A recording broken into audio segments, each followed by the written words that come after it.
Det er nødvendigt, at vi ændrer vores samfund og forbrug.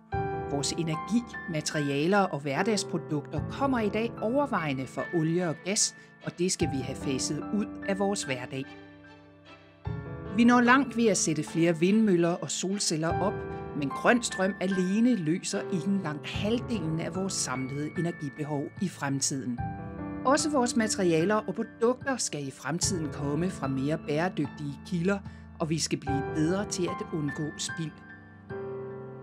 Det kræver, at vi tænker klogt, nyt og på tværs af kommuner, lokalsamfund og landskabet.